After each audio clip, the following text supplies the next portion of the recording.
Restoring the Culture is hosted by Tanya Taylor Rubenstein, story mentor, and Camille Adair, family constellation facilitator. In this podcast, these long-term friends explore how stories serve our lives.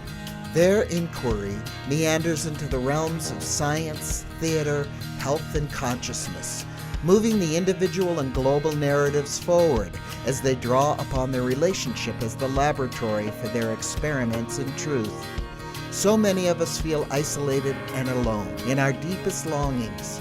Each one of us is necessary in rediscovering the truth of our human story and listening to what is calling us forward so that we can restore the culture together.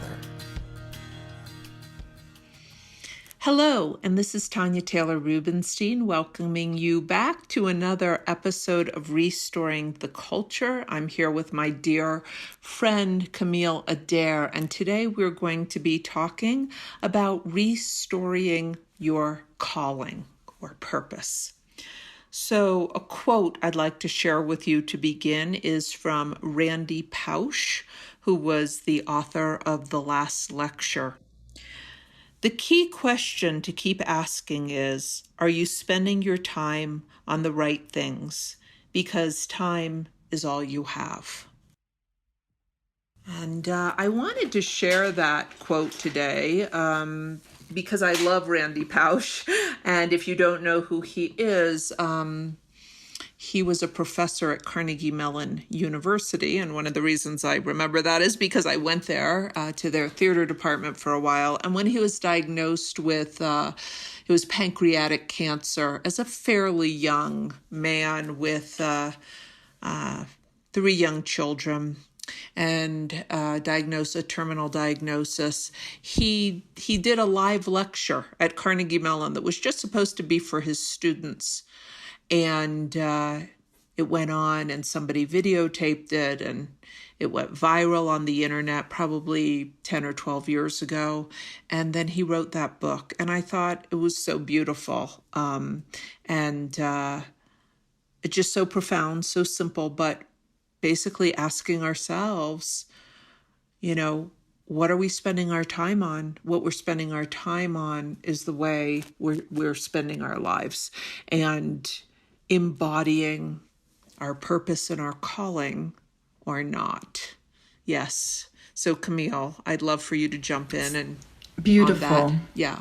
Such a touching quote. And I guess where it takes me is that I start to think about purpose and calling.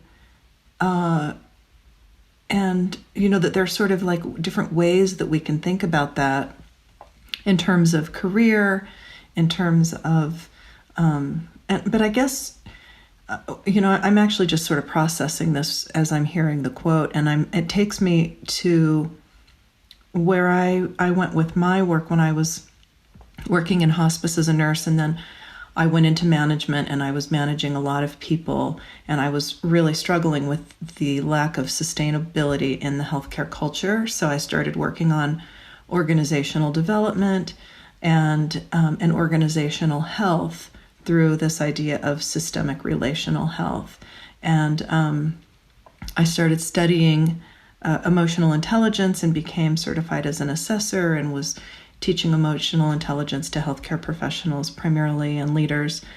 And one of the things that you do in building your own emotional intelligence, which is a set of skills, is that you basically identify what your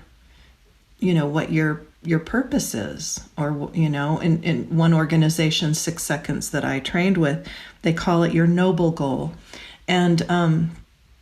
And I think that that requires a certain level of self-awareness and a certain level of identifying what your values are. So I guess where that takes me is when I think of calling and purpose is that's as we grow and evolve and change and know ourselves, so does our calling and our purpose will kind of evolve and change, I think, with that, as I noticed mine has. How about you? You have your purpose, and your link to story work has been so consistent for so long. I'd love to hear about that. Yeah, for you. Sure. And one of the reasons I love that quote from Randy, I think, and I watched his last lecture over and over. It was very meaningful to me. He talks a lot about childlike wonder, and he created a whole career around that. And I often have had, for whatever reasons, a lot of my coaching clients, a lot of my story clients coming to me over the years, and people I've worked with on their stories who will sort of even off to the side say, and sometimes they're in their 40s or 50s, 60s, 70s, I never found my purpose. And the question I'll always ask them is, what did you love to do when you were very young? What are the first things you remember? Because there's often a clue there. And for me, I can honestly say, sort of and I remember this well, my mom said to me that as soon as I could put two words together, I was stringing them together and writing poetry, and would, push it under her door, little poems with 3 or 4 probably misspelled words. And I remember that. It was before I even went to kindergarten, and she was a school teacher, so she taught me to read and write very early. And I remember just being fascinated by story, reading. And my stories I would read over and over and over. I'd fall in love with a story like Charlotte's Web. And one summer, my mother said I read it like 20 times because I couldn't bear it when Charlotte died. But if I started reading the story over, she was alive again. And I think I connected some kind of magic to that. Our stories keep us alive. There was something young in me, and then I became an actor, but it was when I met my mentor, the late Spalding Gray, when I was 20 in Boston. My acting professor took my class to see him, and for those who don't know, Spalding became a very well-known monologuist, though not a household name to everybody. And I met him at 20, and he was on stage sharing about his life, and he was sharing stories that could be considered taboo in our kind of culture, about his mom's suicide, about his quest for the in a moment, about his sexuality, about his struggle with depression. And I walked out of the theater at 20 and I felt liberated, and I thought, I'm going to do that. I didn't want to be behind the artifice of characters. I didn't know that until I met Spalding, but I felt alive and awakened, and he gave me permission. And I've pretty much spent my career giving myself permission to speak authentic story and help other people do that. And it's really true. It's like my outer career. Whenever I stick with stories one way or another, it always works and always had. And whenever I move away from story and think I should do something else, whether that's I think I should, get a real job. And for a while I became worked for a PR agency, had nonprofit jobs when I was younger. Number one, I'm miserable, but number two, my life falls apart. So it's interesting because for me, sticking with story is not only my barometer, but when I stick with story, my life just unfolds the way it feels like it's supposed to. So it's really, I know I'm very fortunate that my purpose presented so young, and that it's like my North Star that I always can return to.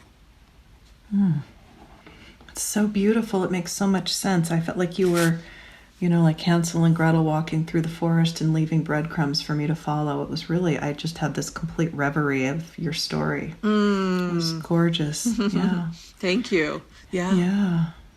Not sure about the Hansel and Gretel part, but no, I love was the image I had. Totally. No, and those experiences for me, it's like it was the intermarriage, right? It is. For you, the part of your intermarriage is your relationship to story and how that's playing out inside of you, inside of you, and how that manifests outside in the world.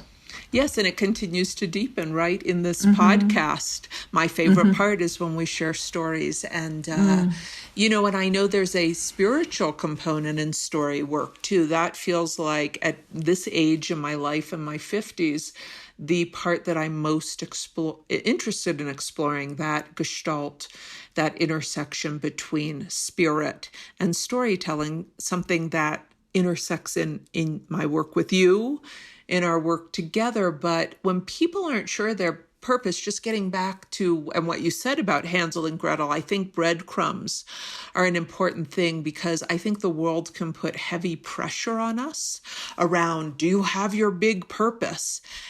So I think the inquiry is, what is as close to me as my own breath? What's always been there for me? It may not look like a vocation, or even a vocation that the world recognizes, but it's in there. And it's a great inquiry to go back to childhood, because often our deepest gifts are so natural to us that we don't always recognize them. I think that's really true. Yeah, they're so close. They're so part of who we are that we don't see them as something that we would bring to the world through us. Exactly. And I see that happens with women a lot. And I think about all the clients I've worked with over so many decades. And something that can be, that they take for granted, because in our culture, we don't always value our gifts, or our gifts have been called soft skills sometimes, right? If they don't align with a degree or something that can be monetized, or monetized in an obvious way, they can be minimized. And there can be a real unique brilliance that a person starts to marginalize to themselves that is actually a gift and an offering to others, and maybe a bigger gift in the world that then people are able to recognize. Yeah. Oh boy, I'm just, this is going to have to be edited out, because I just really I was just onto something. Oh, I know.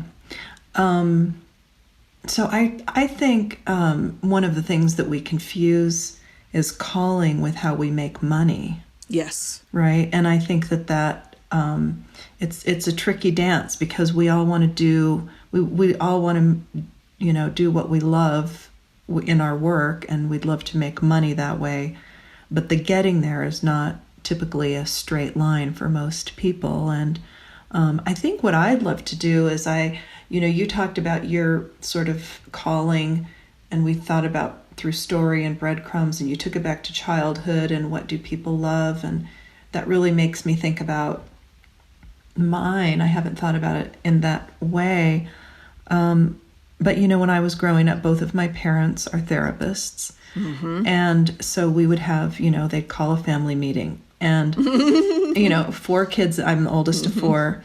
And everyone would just be like, oh no, not the family meeting. As my daughters did. They hated the family meetings, right? Everyone felt like, something was going to be revealed that was going to be hard, or that people would be asked to share something that they didn't want to share. But I always, at the thought of a family meeting, I couldn't get in there fast enough. I was the one listening to the adults. So I realized my whole life I've been really drawn to process. I've really been drawn to depth and intimacy and truth. And I think part of when I was a kid, like listening to adults talk, is that what I was listening for was truth. I wanted to know, Yeah. And that's, I think, been a through line in my life. When I was a hospice nurse, that, the process of dying and the process of being a human being and being the humanity and the relationship. So it's really, for me, about connection and relationship and the process of that informed all of my death and dying work.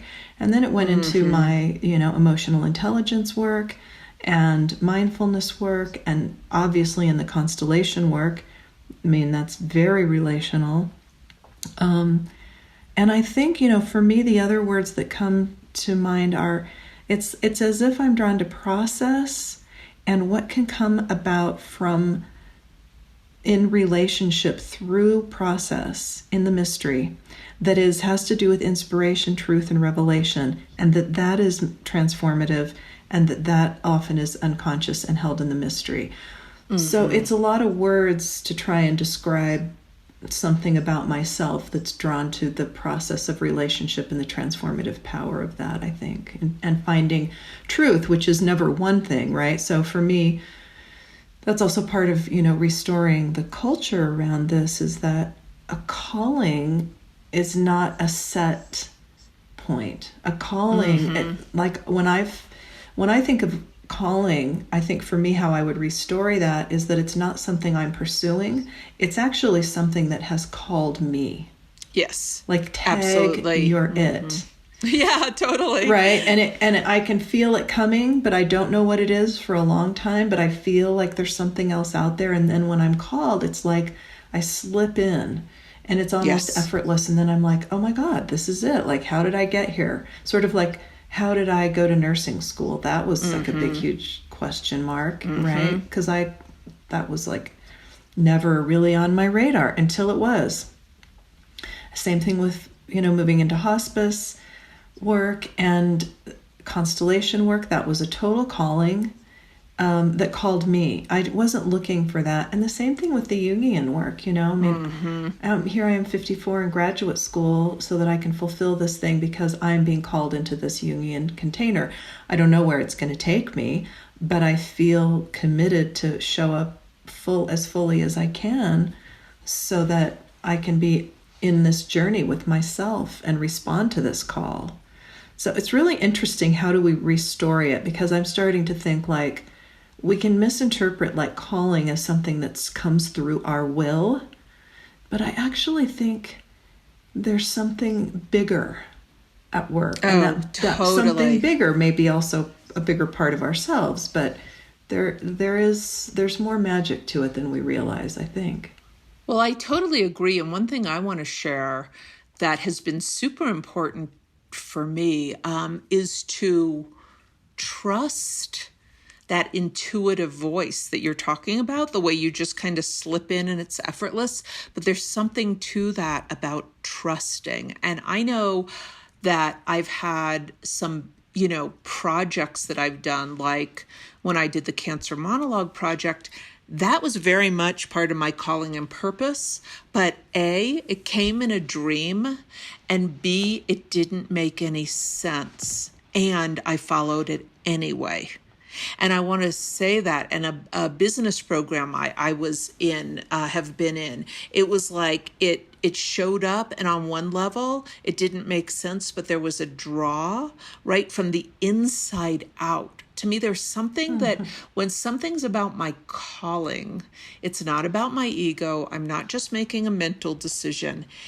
It comes, and I think these things drop in for most people, especially for empaths and people who are highly sensitive and open and creative. But I think when people are struggling for a long time, it may seem like that those messages haven't arrived, but I would say, have they arrived and you haven't trusted yourself?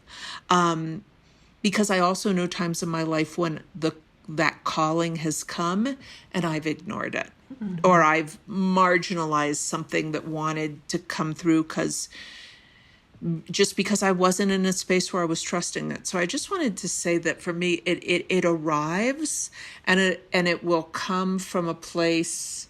And when I do trust it, this is about the radical faith piece, it's almost like a different part of my calling and purpose is revealed. And it could never be something that I could just, quote unquote, figure out. I mean, what do you think about that and the way intuition plays in with calling? No, I think, it was very well said. And that's how it's been for me, is that it's something that comes from the inside and it doesn't make sense. My callings have never made sense, right? I mean, going back to graduate school when I could be, I fought with that one for a long time because my Constellation business has been really thriving and I've been teaching, and I could easily take my skill set and run a really successful business with it. And so I really struggled with that. Like, am I always just chasing the next thing? And as I see it now, though, in terms of my own personal growth, it's really taken me to a much deeper place. That was so I would think about that like a soul calling, you know? And so for me, like, that feels a little different than purpose, because your soul calling may be your purpose. But when I just hear the word purpose, I get heady and I go into my thinking mind about it. And it's like it's something to be figured out. And I don't think a calling is something to be figured out. I think a calling is something we live into. And the more that's we beautifully live, said. Yeah, right? beautifully put. Yeah. And I like you distinguishing them in that way, because I kind of think of them as the same thing, but you're right. And purpose may very much have to do with how our calling is utilized in a more worldly way, right? To serve others, or That's to right. Even to make a living. Do you know the Japanese concept ikigai? I've heard of it. I mean, it's a beautiful thing, and people can look it up, and it's like it's 4 circles, and it's looking at the central point in the middle where they intersect, and it's what you're good at, what you love, what the world needs, and what you can make money at. And I think that may be more applicable to aligning with purpose rather than calling, but of course, what we love and what we're good at so often arises from calling, but that also puts out the inquiry, what does the world need? So how can we serve with our gifts, but also in terms of vocation, what can we make money at? And I do think the calling may or may not be able to fulfill that, right? But looking at purpose, yeah. And I'm glad you reminded me of the ikigai, because we actually have used that. Barbara Dossi, a nurse friend of mine and mentor, introduced me to that and brings that into her work with other nurses. It is a great tool. It's like several like sets of Venn diagrams laid over each other. Right. It is great. And yeah, I think that's right. I mean, when I think about making this personal to me, I think about, my tagline is relearning human connection. And I think since I've been in the Jungian program, I'm becoming clear that my work has to do with the split, that what I'm drawn to is I'm actually drawn to how do we mend the splits inside of us, and how those splits inside of us get projected in the world around us, and that we live in such a fragmented world. And part of that may be that we are all carrying these internal splits, and how do we mend that? And then, so if I were to differentiate that as my calling, that's like my soul's calling to my professional life. Yeah, it's manifesting in this graduate program and continuation of my training programs and client work, and my desire to even do work with systems more, because I see systems as holding so much power. I love working with individuals, and I also think that systems are like little worlds unto themselves. And if you can bring some of these like laws, these natural laws that guide and principles that guide reconciliation and balance and harmony, so that people can all live into their calling, right? In a healthy system, in a healthy human system, all people will be living into their gifts and purpose.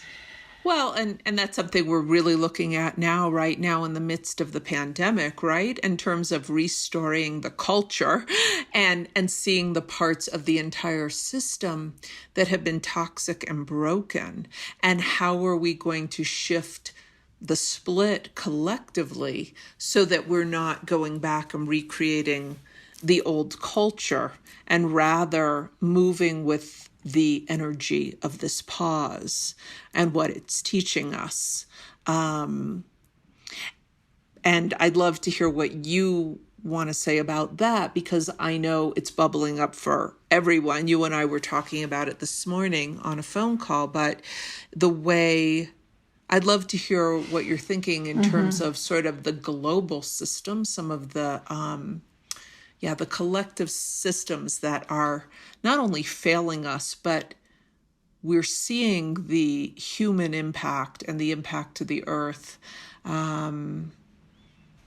Well, I guess, the first place I go with that is a simple exercise, which is the minute you find yourself looking at the other, liberal looking at conservative, conservative looking at liberal, somebody who thinks we should approach the coronavirus, from complete isolation, lockdown, quarantine, to somebody who believes in herd immunity, right? I mean, wherever you have an issue, you're going to have an opposite.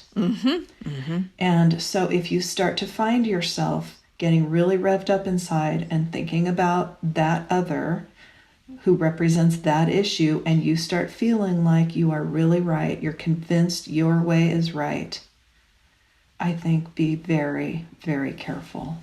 Because to me, that's an indication of an identification with the split. And the split is its own energy. And I think we are becoming seduced by the split. And it's not, we confuse it for vitality because it makes us feel powerful.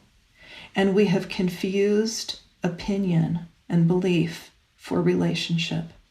And they are insight, different. right? And insight, which comes from our direct experience, not just our mind. And it doesn't mean that we don't have, an opinion or an orientation to something, but it means that if we start to just always think that our way is the right way and we stop being curious about the other, or we start demonizing, I really believe that's the ill of this world. It's actually more related to greed than we might realize. When I keep thinking about that, greed is sort of the foundation for so much of what hurts us in the world. And I think that what I'm looking at here with the split is something that's resonant with greed. And it may not seem connected, but if everyone is so sure that they're right and the other one is wrong, well, we're screwed, man. Well, I mean, I guess I think in terms of the constellation work you do, right, there's a premise, and I think it's a hard pill to swallow. Like when I listen to you, I kind of go, yeah, I kind of agree and I kind of don't. But I do agree with the idea that everyone has the right to belong.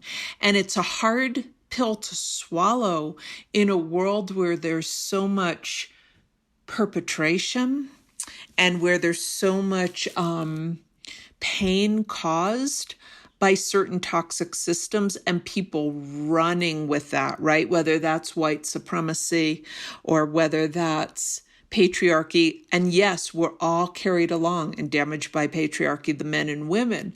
But I wonder about like looking at the perpetrator and the victim and everybody's right to belong. And maybe if you could talk a little bit more about that, because I sometimes do feel a kickback around, well, this is the difference between judging versus discernment, when some people or systems are clearly doing more harm outwardly to individuals or the environment than others. So how would you address that? Well, I think if you were to be in relationship with that, then you would be curious to know what's underneath it.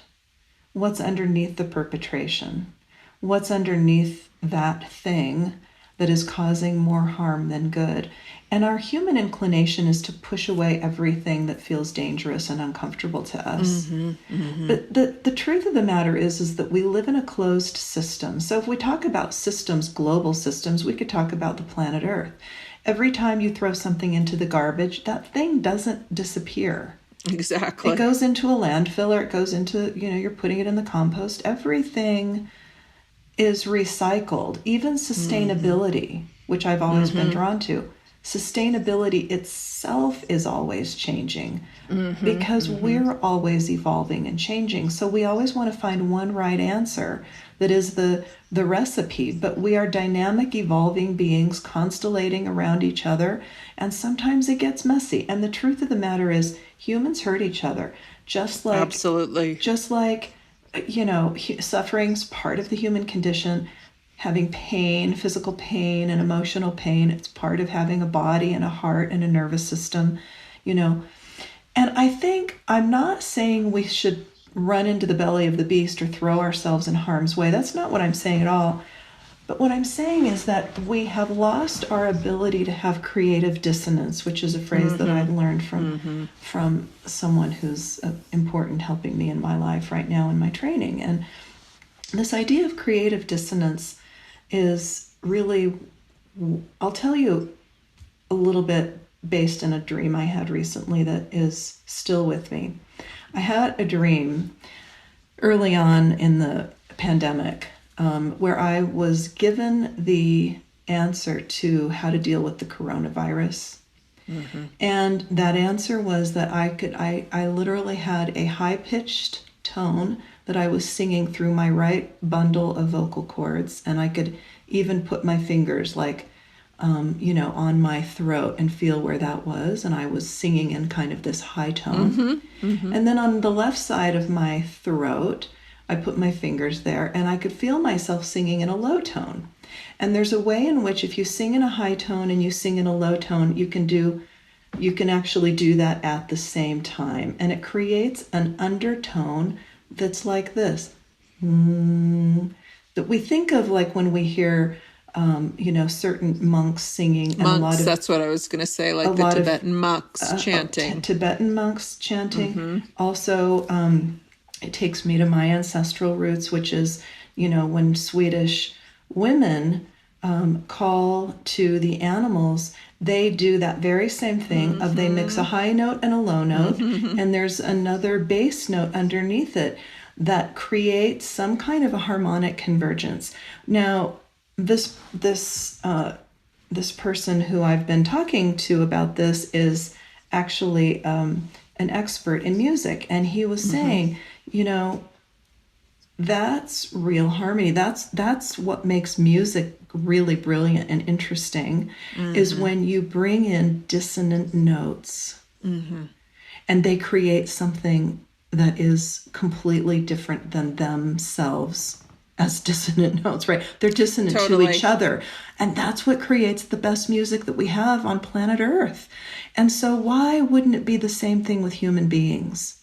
We've just really lost our way to do that. And again, there's a huge paradox here, because I'm not saying, throw yourself at the perpetrator or indulge yourself as the victim. No, I'm saying that we have a set of skills that we've lost, that indigenous cultures knew how to access in their relationship to the earth, in their relationship to their bodies, in their relationship with each other, and they had ways of helping to maintain systemic relational health.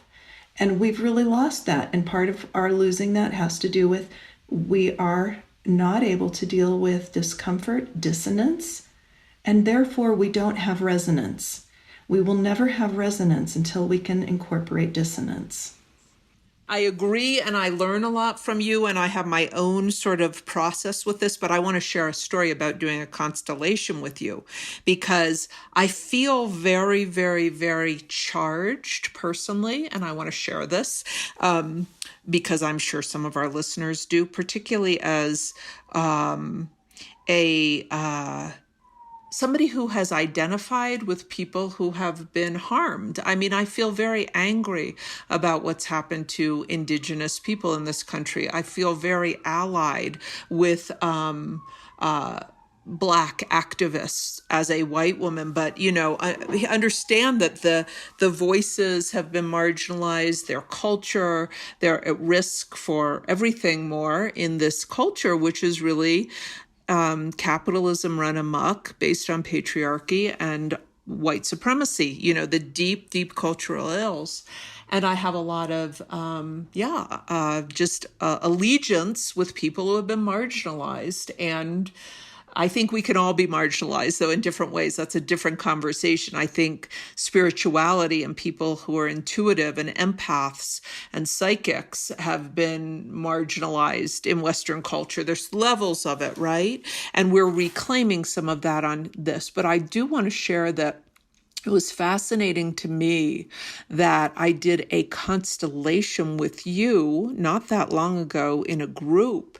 And what came through was one of my ancestors who was a perpetrator that I did not know about, who had led in Massachusetts one of the, great, like, well-known killings of a lot of Native people there.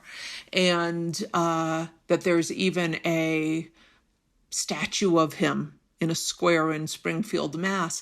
And that I did not know about him until I did a constellation with you, and I represented the voice of a lot of Native women who had been killed in New Mexico in that constellation. And it took me on down a rabbit hole where I did an internet search and found out about this part of my family tree that I didn't even know about, which is kind of the crazy and magical part of doing family constellations. It's quantum work, and it's amazing how it can get validated. But somehow that made some sense to me that when that story had been in the shadows of my family to the point that 10 generations down, I didn't even know about it until I did the work with you and then found it, which was incredible.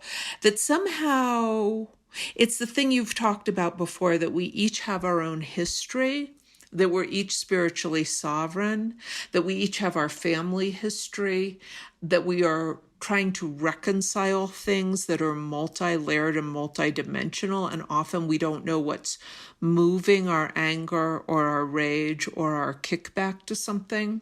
But I just wanted to share that because I think since then I've been hanging with more complexity in myself, is the word. And so I wanted to share that because my natural response in terms of polarizing with myself has to do with, ways people have very genuinely been marginalized, but owning my own particular family piece that was there and healing something in that maybe gives me more spaciousness in general towards the complexity of each of us, right? We are such layered beings. Well, we are, and I really appreciate you bringing your own story into that, because I know sometimes when I speak about things, it can seem really theoretical and it can be really hard to relate to on that level. So I think it's really important to ground that because, of course, I have my own political opinions. I have my own causes that I get fired up about. It's not, but I do think that, I guess this is we're running out of time here, but I'd like to share something that I shared with a friend recently, another healthcare clinician, and we've been working together. He's also a constellation facilitator, and we've been working on, as two constellation facilitators, how are those principles manifesting in our own lives? And I found myself saying, love will call everything to itself that is unlike itself. There's a bigger energy that everything is part of this system. And so we can have opinions and we can fight for our causes. But if we start to buy into the split, then we move away from love. And then we'll get called back into it. And that's not going to be an easy return.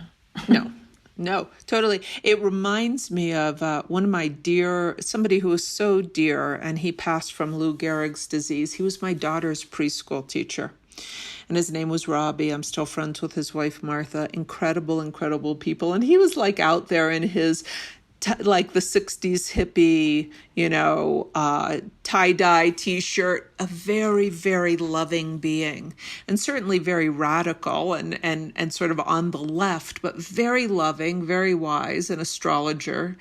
And, I remember coming in after George Bush's second election, and every parent at the school, little liberal enclave, progressive enclave in Santa Fe, we were all like, so feeling really shattered. And he said something to me that really stayed with me. He said, George Bush, I wouldn't want to play his role, but he's doing a great service to us. And I said, what do you mean, Robbie? And he was just smiling very joyfully. He said, he's playing the role to show us all who we are. He's playing a role of the shadow. He's willing to take on all those projections. And I thought about that in the, the collective, the shadow work, the things we don't want to see, and how somebody who we see as a quote unquote monster carries our projections. How much is about them? How much is about ourselves? And of course, in politics, what collective consciousness do we choose to elect? And I also think about Alice Miller's work, who's, the German psychotherapist who has written such amazing books like, For Your Own Good, and her book of, megalomaniacs, narcissists, monsters throughout time.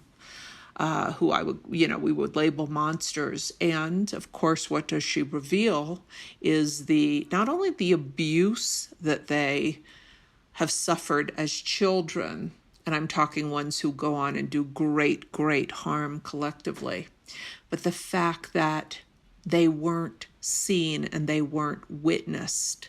So the whole system around them, not only was there usually great abuse, but the system around them cooperated with the abuse, enabled the abuse. And how when children are abused, but there's somebody loving who bears witness to them, usually changes the course of destiny in terms of how part of how perpetration evolves. So there's so much in all of this, isn't there? Like, it's like the ego wants there to be an easy answer, good, bad, black, white, and it doesn't in any way justify harm on others, right, or the responsibility there, but it opens up the bigger questions I think we're talking about. Well, it does, and I'm glad you said that, the part about the answers and the black and white thinking, because that takes us back to Ian McGilchrist's work in his incredible book, The Master and His Emissary, and he's talking about how we're moving into a time of left hemisphere dominance, which is, because we have the printed word, our brains have changed because of so many different things, and so we're becoming more focused in being goal oriented, in wanting to have the answers, and it's much less relational. And I think that's part of me fighting my good fight, is about wanting us to become more balanced in the right hemisphere of our brain, which is where art and creativity and poetry and relationship and feeling come from, and to have a relationship between the right and the left, which is the corpus callosum. And how do we work with that bridging? Because we need both, just as we need both everywhere we go. And I guess I would like to end this, because we're out of time, and then I think you're going to give a couple writing prompts, but just to say, how many people could enter into a conversation where they talk about their own shadow? That's interesting to me. I mean, that's what I'm doing. My work right now is completely. Right. I'm spending years on looking at my own shadow. That's what this is all about, And that's really been the thrust of my story work. Or what are the things we consider unspeakable? Let's speak them. Let's bring them out. Because if that darkness isn't addressed and we don't share it together and it doesn't ever come into the light, that's where it does harm. As soon as we share the stories, there's a liberation that happens emotionally and spiritually around those things we're holding, which is why intimacy, right, is so connected to expression. Thank you so much. What a great podcast. Do you want to give some writing prompts? Yeah. Well, I'll end on this. So in the restorying process that I do with people, and Camille and I often do, each bring a different skill set to the restoring process. But one of the tools I've developed over the years I call wisdom writing. So I will if you want to do a little writing, you can use this for anything. You can use this in terms of purpose and calling that we started talking about, or the way the conversation moved towards shadow and dissonance and maybe some hard polarized places in ourselves. But what you want to do, really, it's a 3-step process. And it's great if you add a 4th step of sharing it with somebody and just asking them to listen to you and just say thank you, not to get advice so much, just to be witnessed in it. But even if you're doing it alone, very powerful. So the first thing I say is just, let's go back to purpose. And if any question you have around, like anything that sort of bothers you or you feel unsettled about in terms of your purpose and calling, and just writing that at the top of a page. And this is to be done handwritten, not on the computer. It uses a different part. With neuroscience, it uses a different part of the brain where you can access more information. So just write at the top of the page, like, for example, I want to know how to deepen my my service work in the world to make a bigger impact at this time. Just an example. So anything like that you're thinking about around purpose and service that isn't resolved, just write at the top of this stage. Step 2, just want you to close your eyes and invite in your inner wisdom. And as opposed to journaling or even a free write, you don't just write on a topic. It's an inquiry. It's an inquiry of your connection to your highest self, your intuition, the crone, God, doesn't matter what you call it. And just say, what do I need to know to shift this issue energetically? And then you just want to write and just, I always say to people, just allow yourself to be surprised. A different voice may come through. And that's then what you usually access when you write, because you've asked a question. So be open to hear the answer. It's kind of like meditation on the page.